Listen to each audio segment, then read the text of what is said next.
You're now rocking one-on-one with Raider Mystic K, P-O-V 88.9 FM. What's up, Bend, Oregon? It's Saturday morning. Feeling fresh, feeling good. I've been running 3 days straight on basketball courts, refereeing high school OSAA sanctioned basketball.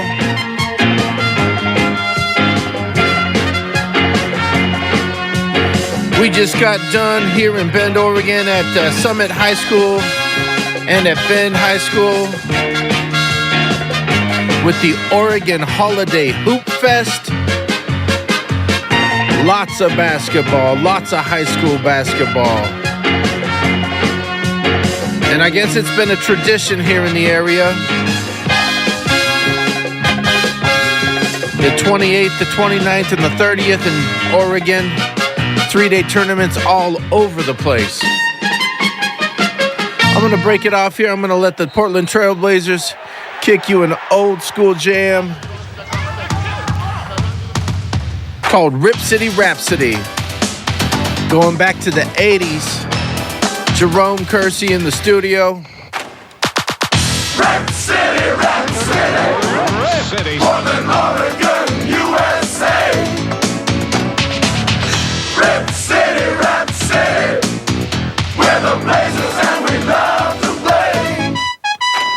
Slammer jammer jump shot, Blazers burning red hot. Rip City repeat, winning to a new beat. Big and proud in the NBA, sacking hot stats every time we play. Teamwork, bounce pass, poise pride first class. Hot seats courtside, Blazer bus free ride. Halftime home team, game enhancers. Talking about Portland's Blazer dancers. Fast break flying, keep on trying. Now we're smoking, now we're skying. We ain't messing, we ain't lying. Portland's winning, so stop your crying. Rip City, Portland, Oregon, USA. Rip City, we're the Blazers and we love to play. Big press, full court, foul shot, ball short, tip in, it's good. Leather ball, hardwood, steel is scoring. Lickety brindle, that's what we call swish and swindle. Drive stop, pump shoot, listen to the horn, to backboard, snap back, be a Blazer maniac. Ref is running, blowing his whistle. You better hang on, cause we're flying like a missile. Portland's jamming, driving, slamming. Other teams are faking, other teams are scamming. Layups nice, but why not cram them? Blazers don't just win, they slam them. It's good to the hoop. Lickety brindle up the middle. Bingo, bango, bango. Puts it out. It's good. Rip City, Portland, Oregon, USA. Rip City, we're the Blazers and we love to play. City. Listen up the high time, gonna make a big stop. Pick 'em up, put 'em in, then you steal it back again. Everybody stomping, feet and hands. And you gotta give it up for the Portland fans. Moving on a dribble drive, slapping up a high five. At the buzzer it's for three, we want a victory. Like the Blaze and let the score get higher. But you better call the cops, cause the hoop's on fire. Hustle, swat it, now we got it. Blazer fever, hope you caught it. True believers every minute. You know we want it, come on, win it. Rip City, Portland, Oregon, USA. Rip City, we're the Blazers and we love to play. Rip City, we're the rappers of the NBA. Rip City, and we just learned how to rap today. Blazers make me say, oh. Blazers make me say, oh, yeah, yeah, oh, yeah. Rip City, we're the rappers of the NBA. And that's your Portland Trailblazers. Some classic stuff there from the 80s. I love all the old sound effects they put in. They put in the music there, and the crowd goes wild for me. But yeah, classic cut right there. I believe the station is called Z100. I could be wrong, but they helped make a couple songs with the Trailblazers back in the 80s.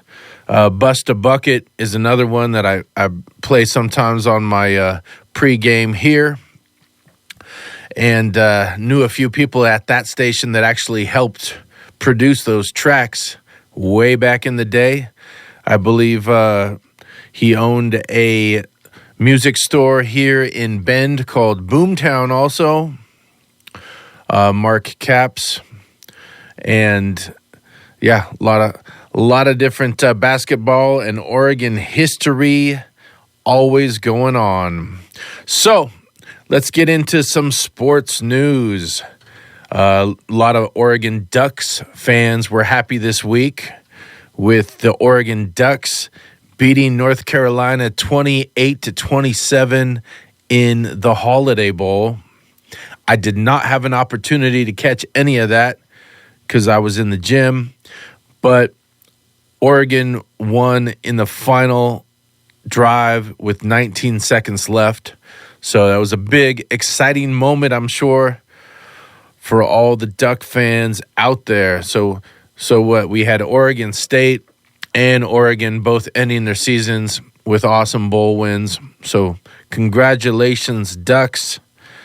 And we'll see what we got coming from you in the future. Monday night this last week in Portland, the Trailblazers beat the Hornets 124-113, and Nurkic had a night. Yusuf Nurkic, the Bosnian beast, the center, was 5 for 5 for most of the game from the three-point line. He hucked a couple up in the final 60 seconds, which threw off his 100% three-point rating. But it was an awesome game, and there was a huge ceremony post-game for Damian Lillard, becoming the Portland's all-time scoring leader, which I mentioned in the previous week. But this was when they finally got to come home, and they ended up having a big ceremony for him post-game that lasted a whole nother hour. So people in Portland, they didn't leave the stadium until like 11 o'clock that night, which I've never seen anything like that in sports history myself, where they keep the crowd there and have a whole post-game ceremony. It was a big deal. I actually have the speech that Damian gave just off the hook from a freestyle. He said he was only going to say a few words and ended up talking for about 7 minutes. I'm going to end today's show with Damian speaking because I liked a lot of what he had to say. It was very valid. In world soccer news, another big... Soccer's been in the headlines the last few weeks here with World Cup ending last week. But Pele, superstar, the original soccer superstar that brought soccer globally at a huge level, passed away this week at the age of 82. So Pele, he won 3 World Cups. We're going back to 1958. In 1958, Pele was 17, and he helped Brazil win their first World Cup. And he was the youngest player at that time to ever score a goal at the age of 17. And then he would go on to win 2 more, giving Brazil 3 World Cups. The European clubs tried to recruit him, but he remained in Brazil, did not chase the money.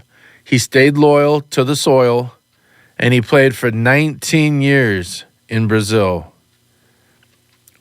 However, in his final couple years, he did come to New York, played for the New York Cosmos from 1975 to 1977 for a couple years because he wanted to help transform soccer in North America. So that was the beginning of that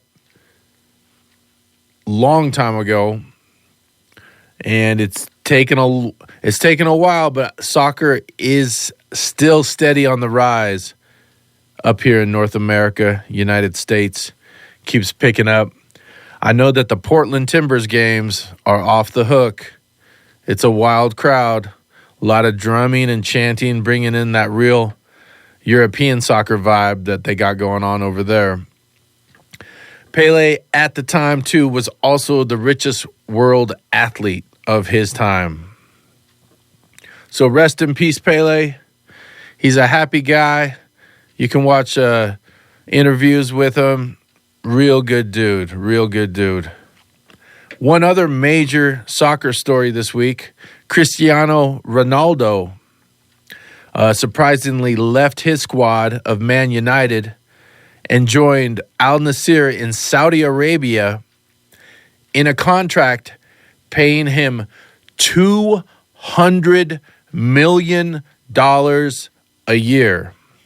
$200 million. This is officially the largest soccer contract in the history of soccer.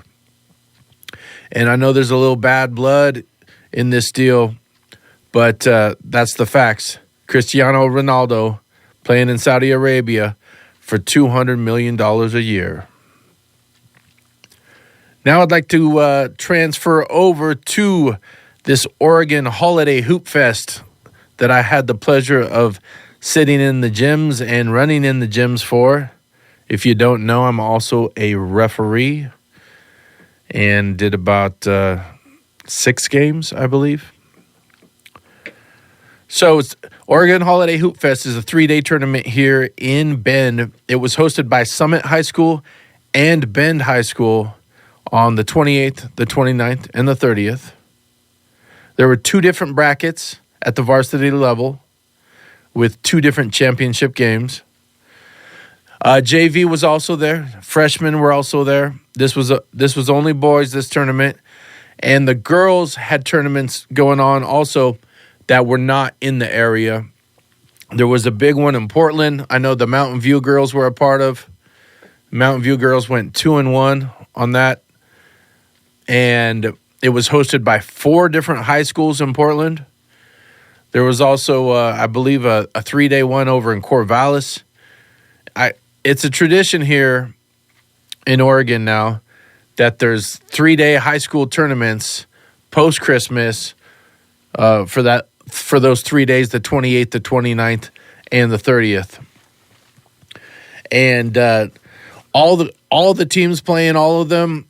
There's so much information on all of them. I was hunting around trying to give you a great breakdown on this, but a lot of information there. So I'm just going to stick to the local squads here.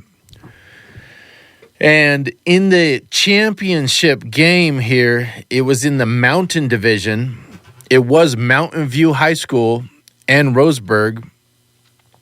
And Roseburg came out with that one 67-63. But that game was back and forth. It had a lot of intensity with the final shot by Roseburg in the final seconds to tie the game, to send it to overtime. Representing Mountain View, Quincy Townsend scored the high for 33 points with Mountain View. And the leading scorer for Roseburg was Micah Mendoza with 27. And he had a couple nasty dunks in the game in key moments also to bring the crowd to their feet. It was exciting basketball. I was happy to be able to see that one. And now at Bend High also, they were doing a lot of games over there. There was also another bracket called the Summit bracket. And Summit made it to the championship game in that bracket with another school that I was not familiar with, the Cascade Christian High School. So Cascade Christian is a 3A team, and they came over, went all the way to the championship game, and surprised and shocked Summit and defeated Summit 78-75. I believe this game also went into overtime. Crook County also surprised me and lost to Summit 61-69 the previous night. Crook County's looking pretty good. I don't know the complete history of Crook County, and I'll be looking that up. But right now, they have a strong varsity squad, a very strong varsity squad. So kudos to Crook County. And they ended up winning the third place bracket, 70-56, defeating that squad. Let's see here. Let me break over here. I'm going to drop this Damian Lillard speech right here, just so you guys can really understand what he means to the Portland community, what he means to basketball, how good of a person he is, and what he's trying to do in Portland and really trying to bring Portland, really wants to stay in Portland. He's been loyal to Portland ever since he's joined the squad, and he really wants to get that ring, really wants to bring that championship, because right now we only have that one 1977 championship. I'm going to play that, and then we'll drop a little NFL news.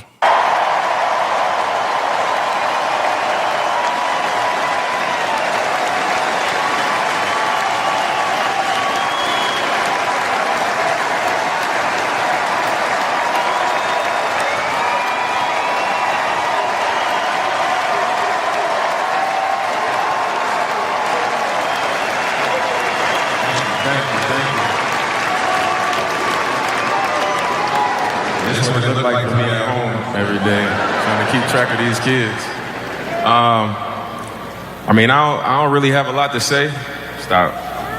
I think it's moments like this is something that I feel like I need to be better about. I'm always trying to move on to the next thing. But when I really sit back and take a look at, this type of accomplishment, I'm just reminded of all the people that played a part in this journey. And I don't mean to not give myself credit, because I think I am the person that, I've got up every day all my life and did the work.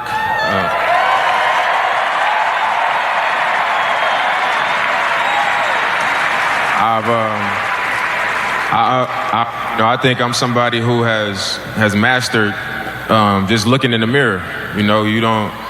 A lot of people don't want to look in the mirror and face, the ugly parts of themselves as a person, the things that they struggle with even as an athlete. Stop. No. Here, mama. A lot of people don't want to, they don't want to face.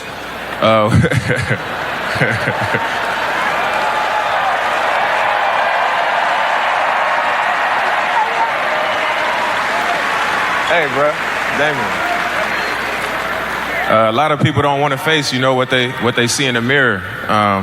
Whether that's who they are as a person or what they need to work on as an athlete. Regardless of what sport it is. And I think, like I said, I've mastered that. And as somebody who is not the most talented, I'm not the most gifted, I'm not the biggest.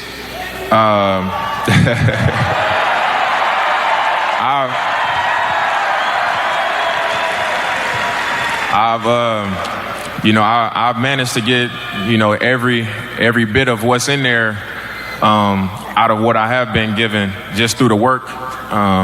Just being authentic, challenging myself, embracing the challenges that other people have for me, listening to the odds that have been stacked up against me.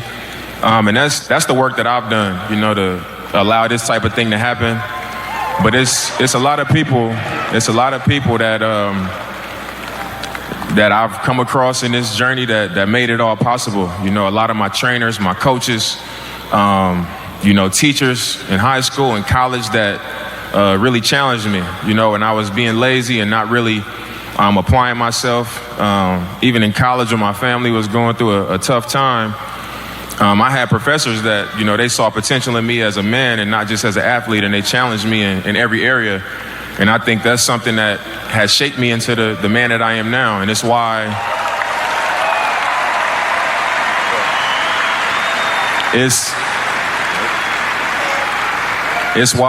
I'm able to have the mentality that I have as an athlete, just like I have in my life. And I also got to give a lot of credit to my family. I think we always talk about how hard we work and how hard it is to make it to this level, and it is, but I don't think it's possible for me to reach the level that I've reached without the type of guidance that I've had. My parents, my grandparents, aunties, uncles, cousins, my brother, my sister, my wife, just everybody that I grew up with. They played a part in shaping me and molding me and making me tough and making me confident and making me selfless. I grew up, with 30 cousins, and we had to share, dinner at my grandmother's house, and we went to the store with $6 and we got enough for everybody to share.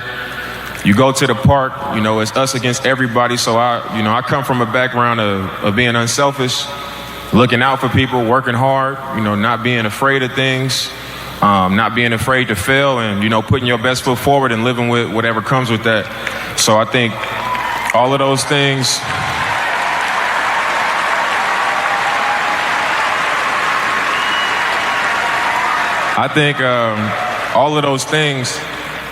just come together to make something like this possible. So I appreciate it, man. I'm thankful for the support that you guys have given me over the course of my career.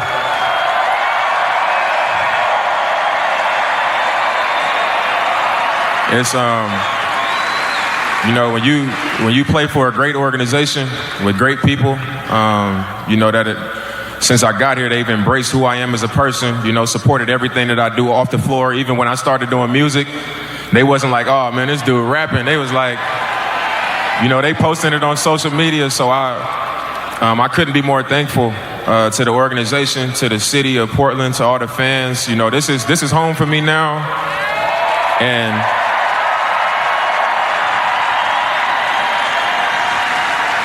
I'm just so happy that I've been able to have, this type of ride in one uniform, and to have the support of you guys. Every time I step on this floor, it means a lot. And, with all the things I've accomplished, I'm extremely happy, for myself, because it's been a long time coming, to reach this point. A lot of ups and downs in this journey. And it's only one thing left to accomplish, and I think y'all know what that is. So,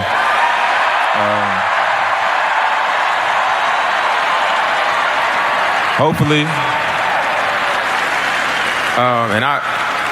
like I said, it's only one thing left to accomplish, and I mean that, from the bottom of my heart. I'm not just saying it, and I think the organization, I know for a fact with Chauncey, that's the number one thing for us. So I appreciate y'all for everything to this point in my career, and we just need y'all to keep showing up and being who you guys are, and we just got to get that one last thing done, and that'll wrap this up and finish the script for me. So I appreciate y'all, man. Thank you.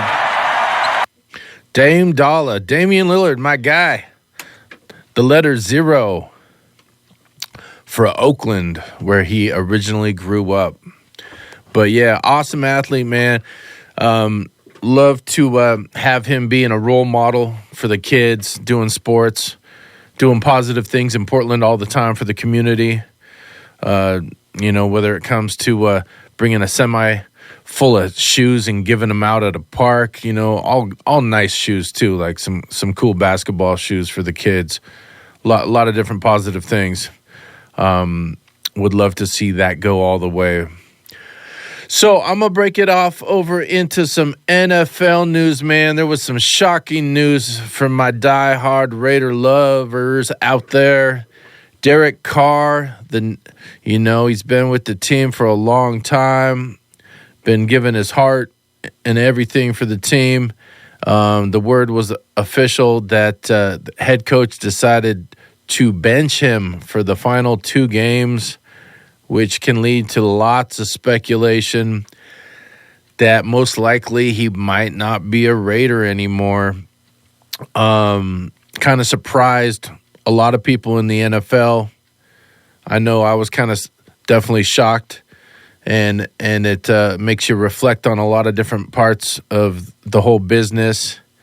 Supposedly we could, not risk injury possibly save a bunch of money and move on. But, with somebody that gave his heart and soul to the team for 9 years and was always there, it's kind of a bummer to not have the ability to see like a proper farewell if that's the case. But, we don't know where that's at. A lot of people, all the Raider fans internally fighting with each other about, finally we get to move on. Oh, he's not the problem. Head coach was the problem. Should have fired him. You got to give him more time. But, a lot of people think the person on the very top of the totem pole, Mark Davis, the owner, could be at fault here for the way he runs the business. Either way, it is what it is. So we're bringing in Jarrett Stidham, 3-year NFL vet that was a backup, has never started an NFL game against one of the strongest teams right now, the 49ers, who also have a young kid, Purdy, playing quarterback.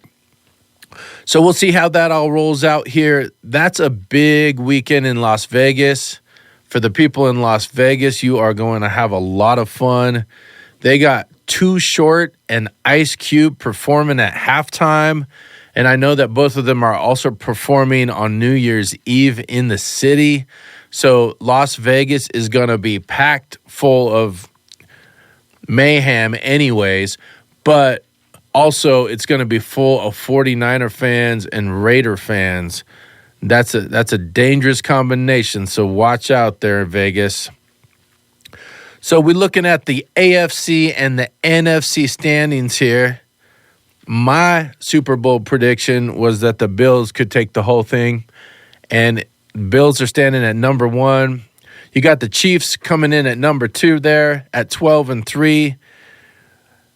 The Bengals at number 3 right there. And the Ravens, I see, I was misrepresenting numbers here. But we got the Bills, the Chiefs, the Bengals, and the Ravens, and the Chargers have all clinched. And in the NFC, you got the Eagles, the Vikings, the 49ers, and the Cowboys. Every year the Cowboys make the playoffs, and every year they leave after the first game. But I think this could be the year that they actually move on a little bit. I think they might go further. I could see the Bills and the Cowboys in the Super Bowl. We'll see how that all works out here. This week for NFL playoff standings is a huge week for all the teams.